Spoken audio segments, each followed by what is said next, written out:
Hello everyone, welcome back. ഇന്ന് ഞാൻ വന്നിട്ട് പനീറിൻ്റെ വീഡിയോ ആയിട്ടാണ് വന്നിരിക്കുന്നത്. പേര് കേട്ടിട്ട് പേടിക്കേണ്ട ആവശ്യമൊന്നുമില്ല കേട്ടോ. സിമ്പിളായിട്ട് എല്ലാ സാധനവും നമുക്ക് വീട്ടിൽ തന്നെ കിട്ടും. പിന്നെ നിങ്ങൾ തീർച്ചയായും ട്രൈ ചെയ്യും. ചപ്പാത്തി, പുൽക്ക, പരാഠ വേണമെങ്കിലും എൻജോയ് ചെയ്യാം. മക്കൾക്ക് ടിഫിനാണെങ്കിലും കൊടുത്തു വിടാൻ പറ്റിയ റെസിപ്പിയാണ്. അപ്പോൾ ഏറ്റവും ആദ്യം 2 പാൻ അടുപ്പത്ത് വെക്കുക. 2 പാനിൽ നമുക്ക് എണ്ണ ഒഴിച്ചു കൊടുക്കാം.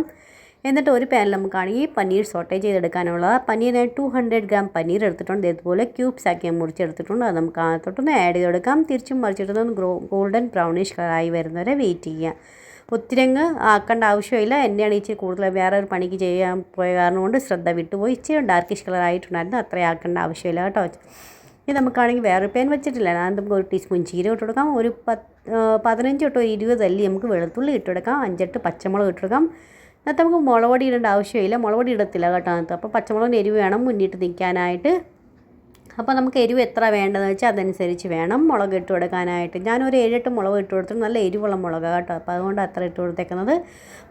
മുളകൊക്കെ പാനിൽ ഇട്ട് കഴിയുമ്പോൾ മുളക് പൊട്ടാനുള്ള ചാൻസ് കൂടുതൽ. അതുകൊണ്ട് ഞാനാണെങ്കിൽ ഒന്ന് അടച്ചു കൊടുത്തിട്ടുണ്ടായിരുന്നു കേട്ടോ. അതൊന്നും ആയി കഴിഞ്ഞ് കഴിയുമ്പോൾ നമുക്കാണെങ്കിൽ ഒരു 1/4 കപ്പ് ഞാനാണെങ്കിൽ ഡ്രൈ കോക്കനട്ട് ഇട്ട് കൊടുത്തിട്ടുണ്ട്. ഇതിൻ്റെ പകരം നിങ്ങൾക്ക് ഫ്രഷ് കോക്കനട്ട് ആണെങ്കിലും അത് ഇട്ട് കൊടുത്താൽ മതി കേട്ടോ.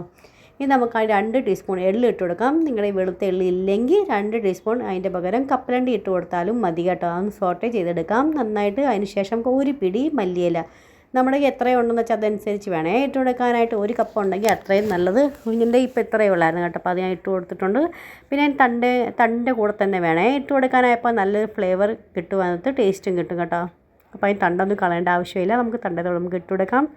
നന്നായിട്ടൊന്ന് സോട്ടേ ആയി കഴിയുമ്പോൾ ഇതൊന്ന് റൂം ടെമ്പറേച്ചറിൽ വരുന്നവരെ നമുക്കത് വെയിറ്റ് ചെയ്യാം. നന്നായിട്ട് തണുത്ത് കഴിയുമ്പോൾ ഒരു മിക്സി ജാർ ഇട്ടിട്ട് ഫൈൻ പേസ്റ്റ് നമുക്ക് ഒരു ഇച്ചിരി വെള്ളമൊക്കെ ഒഴിച്ച് പേസ്റ്റ് റെഡിയാക്കി എടുക്കാം. അതിൻ്റെ ഫ്രണ്ട്സ്, നിങ്ങൾക്ക് റെസിപ്പീസും വീഡിയോസൊക്കെ എങ്ങനെ ഇഷ്ടപ്പെടുന്നുണ്ടോ ഇല്ലയോ എന്ന് അറിയിക്കുക. ഇഷ്ടപ്പെടുന്നുണ്ടെങ്കിൽ ഫ്രണ്ട്സിനും ഫാമിലിക്കും ഒന്ന് ഷെയർ ചെയ്ത് കൊടുക്കണേ. പിന്നെ ഇതേവരെ പുതിയ കൂട്ടുകാർ സബ്സ്ക്രൈബ് ചെയ്യാത്തവരും സബ്സ്ക്രൈബ് ചെയ്യാൻ സപ്പോർട്ടും ചെയ്യാൻ മറന്നുപോലെ.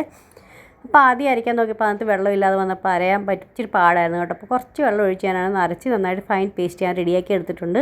ഇനി ഞാൻ വലിയ പാനിനകത്ത് നമുക്ക് കുറച്ചും കൂടി ഓയിൽ ഒഴിച്ച് കൊടുക്കാം. ഒരു സവാള നീളനെ അരിഞ്ഞ് അതും ഇട്ട് കൊടുക്കാം. നന്നായിട്ടൊന്ന് ബ്രൗണിഷ് കളറായി വരുന്നവരെ നന്നായിട്ട് സോട്ടേ ആയി വരുന്നത് നമുക്കൊന്ന് ചെയ്തെടുക്കാം. നന്നായിട്ടൊന്ന് ആയി കഴിയുമ്പോൾ നമുക്ക് ഇതിനകത്താണെങ്കിൽ മഞ്ഞൾപ്പൊടി ഒരു 1/4 ടീസ്പൂണിനെക്കാട്ടി പകുതി 1 ടീസ്പൂൺ നമുക്ക് മഞ്ഞൾപ്പൊടി ഇടാം. മഞ്ഞൾപ്പൊടി ഒത്തിരി ഇടാൻ പാടില്ല, അല്ലെങ്കിൽ കളർ ചേഞ്ച് ആവും കേട്ടോ. അതിൻ്റെ ഒരു മഞ്ഞ കളർ പോലെ വരും. അപ്പോൾ അങ്ങനെ വേണ്ട, നമുക്ക് ഗ്രീനിഷ് കളറാണ് വേണ്ടത്. ഇനി നമുക്ക് 1 ടീസ്പൂൺ മല്ലിപ്പൊടി ഇട്ട് കൊടുക്കാം. നന്നായിട്ടൊന്ന് സോട്ട് ചെയ്ത് കൊടുക്കാം. അതിന് ശേഷം നമുക്കാണെങ്കിൽ 1 ടീസ്പൂൺ നമുക്ക് ഗരം മസാല, ഹോം മെയ്ഡ് ഗരം മസാലയുടെ വീഡിയോ നേരത്തെ അപ്ലോഡ് ചെയ്തിട്ടുണ്ട് കേട്ടോ. കാണാത്തവരൊക്കെ ഉണ്ടെങ്കിൽ ഒന്ന് കണ്ടു നോക്കണം. നിങ്ങൾക്ക് അത് വേണമെന്നുണ്ടെങ്കിൽ വീഡിയോസ് ഇതിൻ്റെ. അപ്പോൾ ഞാനാണെങ്കിൽ അത് ഇട്ട് കൊടുത്തിട്ടുണ്ട്. നിങ്ങളുടെ പുറത്തെ ഗരം മസാല ആണെങ്കിൽ ഒരു 2 ടീസ്പൂൺ വരെ ഇട്ട് കൊടുക്കാം കേട്ടോ. അതിനകത്ത് നന്നായിട്ടൊന്ന് മിക്സാക്കി കഴിയുമ്പോൾ നമ്മൾ അരച്ച് വെച്ചെങ്കിൽ പേസ്റ്റ് അതിനകത്ത് ആഡ് ചെയ്ത് കൊടുക്കാം. ആദ്യം ഒരു 1/2 കപ്പ് വെള്ളം നമുക്ക് അതിനകത്ത് ഒഴിച്ച് മിക്സി ജാറിലൊന്നും വെള്ളം ഒഴിച്ച് മസാല ഒന്നും വേസ്റ്റ് ആക്കേണ്ട ആവശ്യമില്ല. നമുക്ക് അതിനകത്ത് ഒഴിച്ച് കൊടുക്കാം. അപ്പോൾ ഗ്രേവി ഇച്ചിരി തിക്കായിട്ടിരിക്കുക കേട്ടോ. ഇനി തണുക്കുന്നതനുസരിച്ച് ഇതൊന്നും കൂടെ തിക്കാവും. അപ്പോൾ ഇത്രയും തിക്ക് വേണ്ട നമുക്ക്.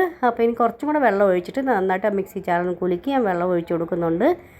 അപ്പോൾ എല്ലാം പേസ്റ്റ് നമ്മൾ ഇതുപോലെ എടുത്തിട്ടുണ്ട് കേട്ടോ. ഇനി നമുക്കാണെങ്കിൽ ഇതിനകത്ത് ഒരു തള വരുന്നവരെ നമുക്കൊന്ന് വെയിറ്റ് ചെയ്യാം. നമ്മൾ ഇതുവരെ ഉപ്പ് ഇട്ട് കൊടുത്തിട്ടില്ല. 1 ടീസ്പൂൺ നമുക്ക് ഉപ്പും അതിനകത്ത് ആഡ് ചെയ്ത് കൊടുക്കാം. ലാസ്റ്റ് നിങ്ങൾ നോക്കണേ ഉപ്പ് പാകത്തിനുണ്ടോ ഇല്ലയോ, ഇല്ലെങ്കിൽ നമുക്ക് എക്സ്ട്രാ ആഡ് ചെയ്ത് കൊടുക്കാവുന്നേ ഉള്ളൂ. അപ്പോൾ അത് നന്നായിട്ടൊന്ന് മിക്സ് ആക്കി കൊടുക്കാം. ലൈറ്റായിട്ട് ഒരു തള വന്നു കഴിയുമ്പോൾ നമുക്ക് ഈ പനീർ സോട്ട് ചെയ്ത് വെച്ചേക്കാം. നമുക്ക് അതിനകത്തൊന്ന് ആഡ് ചെയ്ത് കൊടുക്കാം.